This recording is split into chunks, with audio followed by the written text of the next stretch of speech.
नमस्ते. भरजरी चिंध्यांमध्ये खूप मोठ्या गॅप नंतर आपणा सर्वांचं पुन्हा एकदा मनपूर्वक स्वागत. एवढी मोठी गॅप का झाली, मग कोणाच्या प्रोत्साहनामुळे मी हे सुरू करते हे मी पुढच्या एपिसोडमध्ये निवांत सांगणार आहे. पण आजचा एपिसोड हा मी घाईघाईत करते, माझ्या प्लॅनिंग मध्ये नव्हता. त्याचं कारण आहे हे आमचं द्रौपदीचं अक्षय पात्र सदैव भरलेलं. अगदी सकाळी ताई येऊन घासून गेल्यानंतर काही कोणी कितीही वेळा घासलं ना तरी हे भरलेलंच असतं.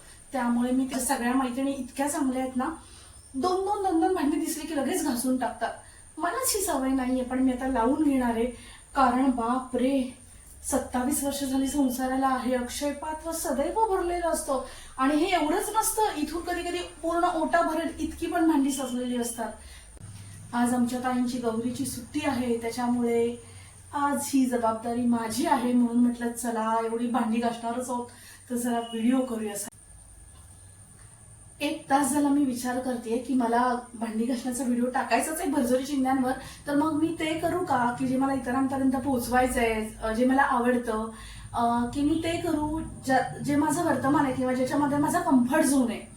तर मग मला चारोळी आठवली. माझ्या कॉलेज लाईफमध्ये मी एकदा ऐकली होती, तिचं आज स्मरण झालं मला की माझ्या मनाचा आणि मेंदूचा 36चा आकडा आहे. माझ्या मनाचा आणि मेंदूचा 36चा आकडा आहे. माझं मन तसं सरळ आहे, पण मेंदूचाच रस्ता वाकडा आहे ऍक्च्युली. माझं मन म्हणताय की ज्यांना मी खूप मानते, मानणं आणि फॉलो करणं फरक आहे हा.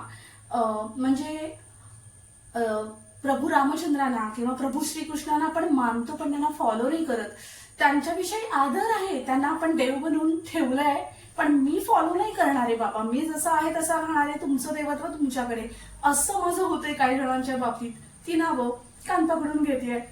दिलीप दादा पौर्णिमाताई, श्रीनिवास दादा रश्मिताई आणि राजेश दादा स्मिताताई. ऑफकोर्स यार, यांच्याशिवाय कोण असणार. तर जेव्हा म्हणजे मला ही माणसं खूप आवडतात, माझ्या सगळ्यांवर खूप प्रेम आहे, पण मी ह्यांना असं देवासारखं बसवून ठेवलंय की लांबून नमस्कार, मी तुम्हाला फॉलो नाही करू शकत.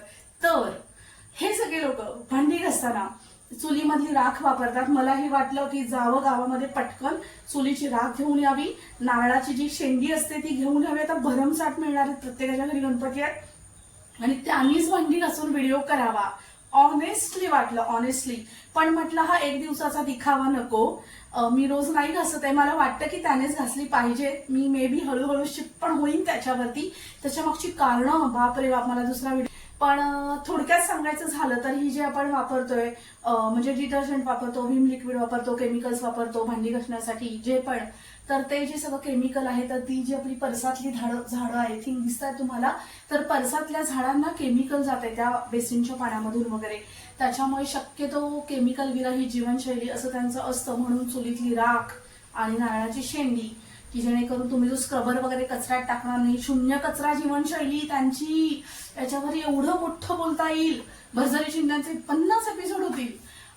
हळूहळू करू आपण ते.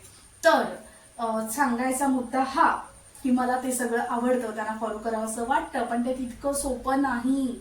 आणि सातत्य टिकवणं तर अजिबातच सोपं नाही. त्या सगळ्यांनी वाहून घेतलंय निसर्गाला.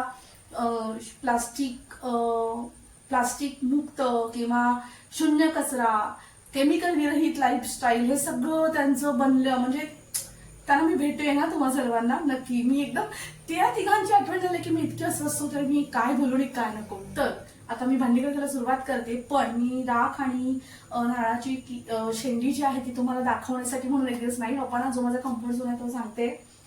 मला कुठल्याही म्हणजे इतर साबणांची वगैरे डिटर्जंटची अलर्जी आहे. माझे हात खूप ड्राय होतात, त्यामुळे मला व्हीम लिक्विडच लागतं. आणि सर्वात महत्वाचं, जेव्हापासून मला भांडी घासण्यामध्ये इंटरेस्ट निर्माण झाला त्याचं कारण हे आहे, माझी मैत्रीण आहे ना, ती मला वर्षभर पुरतील एवढे स्पॉन्ज देत असते. हा मला खूप आवडतो. हा ऍक्च्युली इथला नाही आहे, त्याच्यामुळे हा टिकाऊ आहे आणि खूप छान फील आहे याचा. तर मी आणि भांडी घासणार आहे. बघा, फक्त एखाद दुसरं घासताना बघा, भांडी तुम्हीही घासता असं म्हणतात, काय शिकवायचं मी तुम्हाला. त्यामुळे मी हे द्रौपदीचं अक्षय पात्र स्वच्छ करायला घेतलेलं आहे. हे पुन्हा उद्या सकाळी भरलेलं असणार आहे. उगाच तुम्हाला बोर करत नाही. व्हिडिओ मी इथेच बंद करते मला ऐकून घेण्यासाठी. आणि हो, भांडी घासायला सुरुवात करण्यापूर्वी, व्हिडिओ बंद करण्यापूर्वी, त्या सबस्क्रायबर्सना सॉरी, जे 158 ते 160 सबस्क्रायबर आहेत, की माझे व्ह्युअर्स आहेत त्या सगळ्यांना माफी मागते सगळ्यांची, कारण मला प्रोत्साहन देण्यासाठी म्हणून तुम्ही सगळ्यांनी सबस्क्राईब केलं, वेळच्या वेळी बघत राहिलात, पण माझ्याचकडनं गॅप पडली, कारण मला हे मी ठराविक काळाकरता सुरू केलं होतं, एप्रिल ते ऑगस्ट वगैरे, आणि थांबायचं होतं मला, पण मी नाही थांबू शकत आहे. त्याचं कारण मी पुढच्या एपिसोडमध्ये सांगेनच. तर मनपूर्वक आभार. धन्यवाद.